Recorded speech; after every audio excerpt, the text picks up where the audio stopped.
आज का बाइबल का वचन यशायाह का ग्रंथ अध्याय 55 वचन 6 से 9। दूसरा वचन सन पौलुस का फिलिपियों के नाम पत्र अध्याय 1 वचन 20 से 24 और 27। और आज का सुसमाचार सन्मति के अनुसार अध्याय 20 वचन 1 से 16। यशायाह का ग्रंथ अध्याय 55 वचन 6 से 9। जब तक प्रभु मिल सकता है तब तक उसके पास चली जा, जब तक वह निकट है तब तक उसकी दुहाई देती रहे।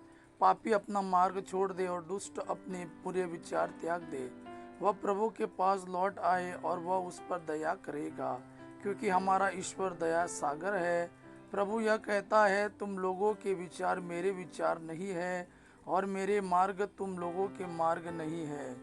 जिस तरह आकाश पृथ्वी के ऊपर बहुत बहुत ऊंचा है, उसी तरह मेरे मार्ग तुम्हारे मार्गों से और मेरे विचार तुम्हारे विचारों से ऊंचे हैं।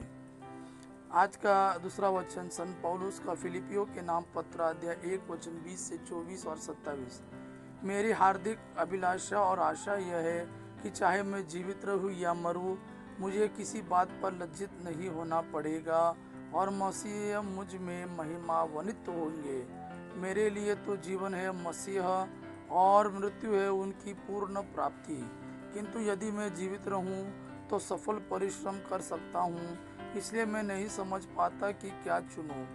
मैं दोनों ओर खींचा हुआ हूँ। मैं तो चल देना और मसीह के साथ रहना चाहता हूँ, यह निश्चय ही सर्वोत्तम है। किंतु शरीर में मेरा विद्यमान रहना आप लोगों के लिए अधिक हितकर है।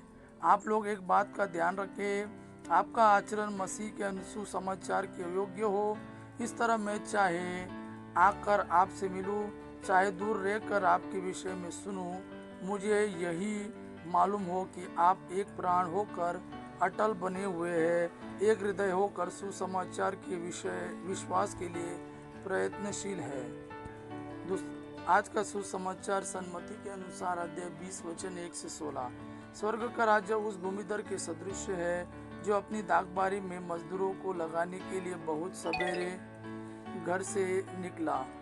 उसने मजदूरों के साथ 1 दिनार का रोजाना तय किया और उन्हें अपनी दागबारी भेजा। लगभग पहले पहर वह बाहर निकला और उसने दूसरों को चौक में बेकार खड़ा देखकर कहा, तुम लोग भी मेरी दागबारी जाओ, मैं तुम्हें उचित मजदूरी दे दूंगा। और वे वहां गए। लगभग दूसरे और तीसरे पहर भी उसने बाहर निकलकर ऐसा ही किया। वह 1 घंटा दिन रहे, फिर बाहर निकला और वहां दूसरों को खड़ा देखकर उनसे बोला, तुम लोग यहाँ दिन भर क्या बेकार खड़े हो? उन्होंने उत्तर दिया, इसलिए कि किसी ने हमें मजदूरी में नहीं लगाया। उसने उनसे कहा, तुम लोग भी मेरी दागबारी जाओ।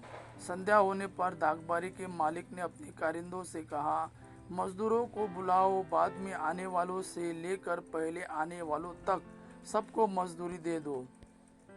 जब वे मजदूर आए जो 1 घंटा दिन रहे काम पर लगाए गए थे, तो उन्हें 1 दिनार मिला।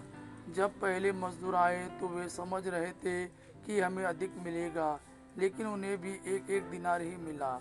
उसे पाकर वे यह कहते हुए भूमिधर के विरुद्ध बुनबुनाते थे, इन पिछले मजदूरों ने केवल घंटे भर काम किया, तब भी आपने इन्हें हमारे बराबर बना दिया, जो दिन भर कठोर परिश्रम करते और धूप सहते रहे। उसने उनमें से एक को यह कहते हुए उत्तर दिया, भाई, मैं तुम्हारे साथ अन्याय नहीं कर रहा हूँ। क्या तुमने मेरे साथ 1 दिनार नहीं तय किया था? अपनी मजदूरी लो और जाओ। मैं इस पिछले मजदूर को भी तुम्हारे जितना देना चाहता हूँ।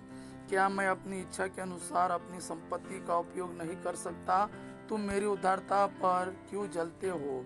इस प्रकार जो पिछले हैं अगले हो जाएंगे और जो अगले हैं पिछले हो जाएंगे। यह प्रभु का वाणी है। प्रभु को धन्यवाद। आबा पिता की महिमा और पुत्र यीशु का प्रेम आप पर सदा सर्वदा बना रहे। आमीन।